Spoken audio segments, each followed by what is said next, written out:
This is Life Well Planned, featuring the 80-20-365 success system with Adam Vincent Gilmer. I'm your host, Gene Velitis. And every week here, Adam and I take you through another aspect of the 80-20-365 success system, which Adam has taught in more than 100 countries around the world. You simply have to return every week, or as the collection grows, you can binge listen or binge watch. You can download the podcast on Apple iTunes or Spotify, or take a look at these two handsome guys right here on the video on Adam's website. That may be up for a little bit of debate, but we're going to throw it out anyway because we're pretty positive guys. This is episode number 8. We've had some fantastic information along the way, and we're going to be going for 52 episodes. So the learning will continue, and in future episodes, we'll bring you the best in the video from Latin America, Dubai, from India, from Russia, from right around the world, and it's going to be really, really exciting. On this episode number 8, what we want to talk about, and you know, we've tossed this around a lot, but we really want to hone in on this. We want to talk about what exactly is and how to use the 80-20 rule. Before we even get to it, let's just talk a little bit of curiosity here. Adam, how did you even discover the 80-20 rule? And then once you tell us that really cool story, let's define exactly what we mean when we say the 80-20 rule. So how did you find this in your life? I was I was at a company called Herbalife in my early career in network marketing. And I was told that Jim Rohn was giving a success weekend, that I should go to it. And I said, okay. I mean, I was looking for life change. I'm an immigrant from South Africa, and I wanted the white picket fence. I wanted the American dream, and there were Americans getting it. And I was becoming an American, and I decided to go along to the weekend. And at that weekend seminar, Jim Rohn said something really important. He said, 80% of the people in your sales organization you're going to have to work with, but they're not the top producers. 20% of them are the top producers and spend most of your time with them. He also said that 80% of the people inside your sales organization at that time would be like people who buy products and, you know, aren't really serious about making the business of distribution happen. He said versus 20%, he said maybe even less than 20% are the people who will make it happen, who will go out and create distribution, who will do the business know-how, have the strategy. So he says you have to learn to work with both. You have to learn with the 80%, and you have to learn to work with the 20%. He also said you can work with 80% in group. In other words, a big, huge group presentation. You know, a couple hundred, a couple thousand, you know, tens of thousands of people. Group presentation. And then he said, but for the 20%, they said they need individual presentation. Because a 20% individual is a person who thinks a little different, wants more out of life, has personal goals, is driven, mostly like a red type personality. And there's 4 personalities: red, green, yellow, and blue. So I learned all this stuff. And then after that, I was like, it just left a bug in my ear, right? I mean, I was like, I identified with the 20. But I wanted to have 100% in my organization. So that means 20s and 80s working. And an 80 sometimes leads you to a 20, but a 20 will lead you to a lot of 80s. And this is what builds a big group and team around the world. And I've practiced it ever since then. And then I went to several different other workshops, Dennis Waitley, Robert Allen, Les Brown, various other, you know, Bob Proctor, many others. I have a list. It's Robert Kiyosaki, Sue Orsman, John Maxwell. I mean, the list goes on. It's not just them, okay? But I learned and I gleaned from them. And then I found a book called 7 Habits of Highly Effective People. Oh. And I was like, aha, what if you did this every day? So I decided, let's create the 7 habits. And some of the other mentors that I had at the time, I've already mentioned, had some issues and things about, hey, here's how you make these habits work. They all talked about the 20 principle, by the way. Every single one of them I've mentioned here, all talked about it. So I was like, it's important. And that's what I did. So I forced and focused my life into a big funnel going down into what are the most important things to do every day. And then you reverse that funnel around and you do this stuff now, it leads to this. And and that's like the scoring system inside the planner is a 20% high payoff activity. If you don't score, you're not reporting to yourself what's important, and therefore your life goes unmeasured, and that's not a good thing. You need to score yourself, and we've created the scoring system to be like a game, Gene, so people can literally play the game of life, okay? And they can score and try to get a 10 or 11 out of every single day. 11 is optimal. Like I very rarely give them 11, but I do. I've had perfect days, but they're not always perfect. But I score them, and just really fast, so everybody knows when you do a power hour, you get 2 points. One for doing your purpose and the other for planning and previewing. And then FTF, 1 point for your thing first. You have to do this. These are the 7 habits. You have to do them. Bottom lines, a point for each. Self, others, and work. Nutrition, rest, gym, and exercise. You get 2 points for one nutrition. But rest, gym, and exercise get you the next point. So you have to get the right rest. You must go to the gym or get some exercise in, and then you get that. You get the bonus point there, 2 points. You get a point for the aha every single day when an aha shows up that you wrote down. You can't just have an aha and give yourself a point. You have to make a mental journal note in your journal, in your planner, in your calendar, in your book of life, in your book of life, in your life well planned. This is where you got to do it. And then mentoring, teaching, prospecting, A's, B's, C's, and D's, as I mentioned before in the last episode. And then at the very end of the day, you can get another point for reviewing your day after your day's gone, right before you've ended. And by the way, I didn't mention this before, but so we say it now.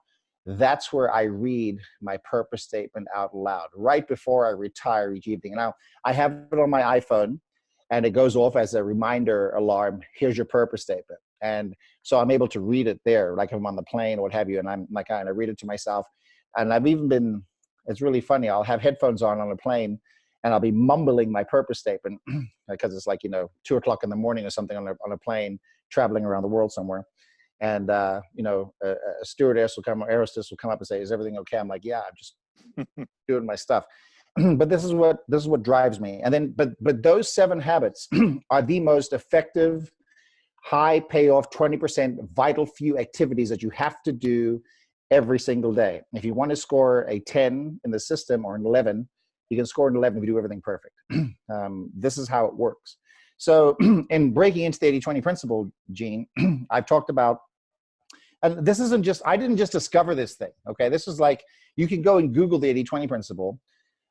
Every huge corporation uses this principle. Every huge sales team, 20% of the people get 80% of the results. 20% of the people make most of the sales. 20% of the people make the big, huge, life-changing decisions.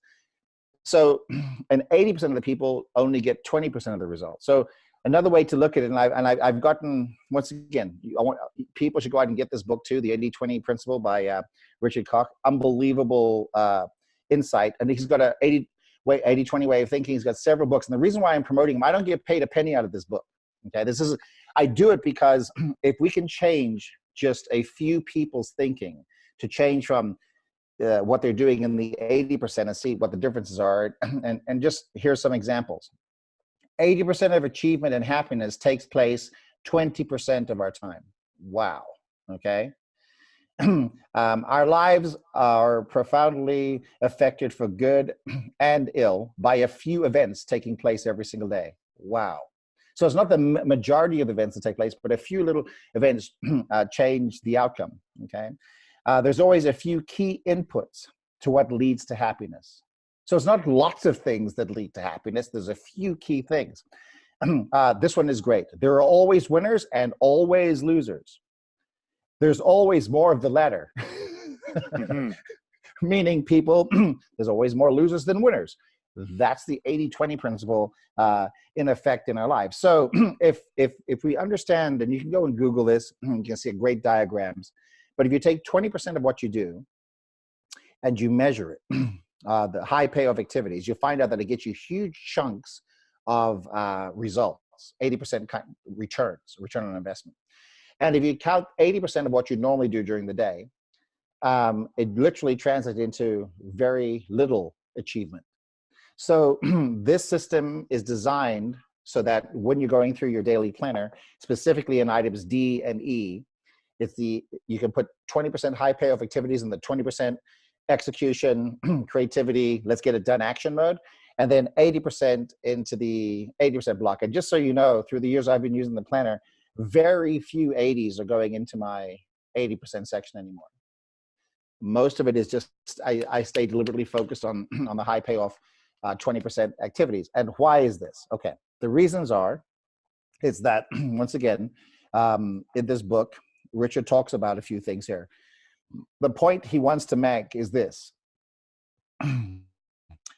The key characteristics of any time management is understanding that we all have the same amount of time. 86,400 seconds in a day, 1,440 minutes. You, me, Gene, everybody watching this podcast, webinar, or web show, whatever, time is slipping by, right? Or ticking into the future. Why is it then that some people are able to pull from the same amount of time extraordinary outcomes versus the majority of the people only get average or below average results? And that's because smart people, and by the way, the 80-20 principle is taught at every single business school in America and almost around the world, Oxford and what have you, okay? So if it's that important, how come there isn't a class at most major universities on how to make money?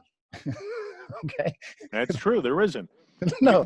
You can go all the way through Harvard Business School, and they don't teach you two things. One, how to make a decision, and two, how to make money. And and when you or I were on the road once, I remember you and I were in Sacramento, and there was a young man who was very intrigued by all of this, and he said, I'd really like to be a part of that 20%. How do I do it? And I said, well, do you have Adam's daily planner?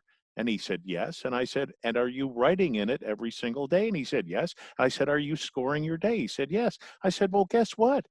You're in the 20%. You just don't even know it. And I said, and you see that guy in the parking lot smoking a cigarette? Well, he's in the 80%. So I mean, again, as you teach, it's these little things, but you have to have a plan. And it's why we always stress you have to have this daily planner, because it puts you in that group, and the actions you take while in that group make you a part of it. And that's the difference between the people who perform and it's like setting goals. If you don't set a goal, you'll achieve that, just as the person who sets a really big lofty goal. I totally agree. Now, I'm going to say some things, but I know the audience is going to comment and say things when I say this, and this isn't a bad word, but here's what the thing is. You have to be ruthless about this. Like there's a lot of people that have come to our workshops, and they're well intentioned. I mean, meeting Eugene, they've got the right heart condition. They're nice people. Okay. Mm-hmm. But nice doesn't finish first. Okay. No.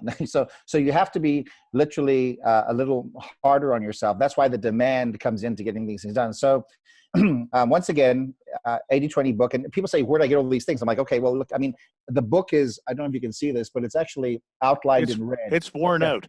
Yeah, it's like it's used. Okay. So when I take this in my workshops, I'm like, listen, you should get a copy of the book. And you want to know the funny thing? Very few get a copy of the book, but those same few in our sales organization inside the present company I'm in, we now have 19 people that have reached a level of making more than $1 million a year. 19. The majority of them, except for one, he's a coach, been in the direct sales industry before. All of them are graduates of our 80-20 workshop. Okay. I'm not saying that I'm a magic weaver or maker. What I'm saying is that we just focus the person's time and energy better onto ruthless demands that have made their lives become better. So just to give you an idea, Richard's exact words on page 161 says this: be ruthless about cutting out 80% low payoff activities. Ruthless, okay? So what does that mean? You cannot, if you once you get this concept down, you cannot afford to waste any more of your life working on 80% low return investment activities. You should be spending the majority of your day, most of your day, on the high payoff activities. So just to give you some of the things, it says, under no circumstances, give a fair share of your time away. It has to be specific. Like we're doing these webinars, like we're doing these podcasts, we're very, very specific in what you got to get done. The 7 habits. And by the way, the first 4 habits in the book, out of the habitudes, easy to do, right? So you got power hour, fear think first, energy, and bottom lines. Simple. Those are easy to do. But watch this. The remaining 3, to finish out those 7, take a little more time, more in-depth thinking of the individual, okay, to make stuff work. That means making sure you have an aha every day, making sure you mentor and teach somebody every day. And the most important one out of the 7 is to review your day at the end and read your purpose statement out loud. That is the most important thing. Now, if you just did that at the end of every single day, literally, you'd be pre-programming your mind to make pre-programming and predestining your future and outcome. But your life responds to demands, not to want. And you have to demand that you do this stuff every single day. And by doing so, here are some of the things that Richard brings up. It says 10 low value uses of time. Things other people want you to do. Things have always been done this way. Well, that's the worst excuse in the world, right? Things have always been done this way. Well, that sucks. There's got to be a better way to do it. You're not good at doing certain things, so don't strive. That's not good. You got to strive to be doing much, much bigger and better things, okay? Ever notice that when you're doing something that's important, you get interrupted? I wonder why that is. Mm-hmm. Just this is, okay. Notice the things that the few people are interested in. When a few people are interested in getting the right thing done, a CEO, a vice president, a director, a chairman of the board, okay? These people have a vested interest in making the big, huge vision and picture come together. You might want to align yourselves with those kinds of thinkers and people, because these are the things that versus being with the crowd, being with the 80%. Push yourself over to the 20%. When you're asked to collaborate with the solution. Wow. Don't just say, and don't bitch and complain about a situation. If you're going to bitch and complain, have a solution at the end of that particular piece too. The other thing is answering the telephone is a big time waster. If you see it, like I've got this thing where I get a lot of spam calls, and I program the calls through AT&T. They get a little program. So I automatically know it's a spam call. It's going to spam. And I identify every single phone number that I wanted there, who I want it to be from. You, Gene, some other people in the sales organization or teams and vice presidents, what have you, so that I know when I'm answering the phone, I know what the call's about. I know it's who with. These are all time-saving and advancing things that you want to do. Now, why would we want to do these things? Ready? Here's why. Number 1, to advance your overall purpose in life. It literally says purpose in life. And I didn't pay Richard to put this in the book, okay? It's literally because it's things you've always wanted to do. This is why you want to start thinking 20% high payoff activities. There's already a relationship between 80 and 20 in everything that you do. You've got to glean from that what are the 20s and push off what are the 80s. And now some people might think, as I said, some people might think that you're ruthless, that you're being rude doing this. In a nice way, and this is choice of language, in a nice way, you can say, I really understand that this is important to you, but it really doesn't serve my purpose. In a nice way, that's saying no. And once you start getting this language down, when you start talking this way, what happens is there's like a quantum shift in, and all the mentors we talked about, Bob Proctor, all these people too, Gene, they all talk about there's a quantum change in thinking when some of this stuff is put into place. And that's the 80-20 principle again. 20% of the things are like, boom, unbelievable things start taking place. And when I say unbelievable, believable because you're focused on the 20, but to the average person viewing, it's unbelievable. It's almost miraculous. Okay. Yeah, and they say things like, "Oh, you're so lucky." Luck had nothing to do with it. It was all about planning. And in a previous episode, and if you still don't get the 80-20 rule or the concept, in a previous episode, Adam was saying things like, "You have to understand, I don't do my laundry. I don't take care of the lawn. I don't wash the cars." And I remember talking to somebody taking your course once who couldn't understand this concept and wasn't getting the 80-20 rule. And I said, Adam doesn't focus in on a minimum wage job because he's too busy becoming a millionaire. And bang, that's the almost at that percent. And they said right in there, now I get the 80-20 rule. Yes, don't focus in on a minimum wage job when you should be focusing in on being a millionaire. I mean, it can be that simple. But that having been said, what are some of the mistakes people make that get them off the 80-20 track? The number one mistake is people being too nice. In other words, they know what they should be focused on. Significant others, boyfriends, girlfriends, moms, dads, somebody in the family. And what happens is that you don't want to fight with them. Okay, it's like, that if you bring this up, or there's going to be banging of heads, gnashing of teeth, and so what I've learned to do is have a civil conversation and say, listen, you know what? Let's say it was an issue we had to cover, Gene. I would say, Gene, listen, why don't we go down to a Starbucks? There's a couple of things I want to go over with you. And now, as my brother and friend, I can talk to you over a cup of coffee, or at Starbucks, or whatever the case is, so that sorry, business is always coming in here, but so that we can cover it and we can have a direct conversation, a respectful conversation, like not I've got a good friend of mine, unbelievable top income earner on the planet that I know, puts deals together all the time. Okay. And his way of making a breakthrough with you is calling you a dumbass. Okay. And, okay. And I know who you're talking about. Okay. Now, in his way, that's him communicating, calling you dumbass so he can make a breakthrough, and so he can educate you on what to do better. Like, I just learned that you get a lot further, not being so insulting and being genuine, direct, with resolute intentions, with the definite leading to, no, I'm not doing it that way anymore. I'm doing it this way. And Gene, as your friend, you being friends, or dad or mom or sister, brother, aunt, uncle, lover, whatever, I want you to respect me, and I want you to step behind me, even though my decision might be wrong down the road. I'm going to acknowledge that. I want you to acknowledge that you respect me and we respect each other. So I'm going to go this direction, but we're still going to keep our relationship. We're still going to keep intact. And that's called communication, Gene. And you asked me what's the number one is people are afraid to have that communication. But let me give you a list of people that have practiced this, and I'm just going to mention their names as I go down the list, okay? And let's take a look at how successful they are. And for a fact that they've had to have hard conversations with people about this. You ready? Steven Spielberg.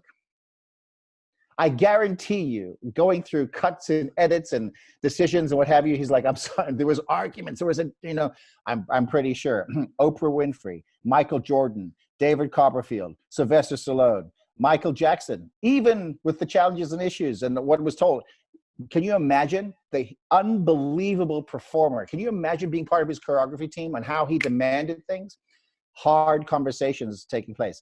Stephen King, Shaquille O'Neal, the late Kobe Bryant, of course, just passed recently. How about Robert De Niro, or Al Pacino, or Dustin Hoffman?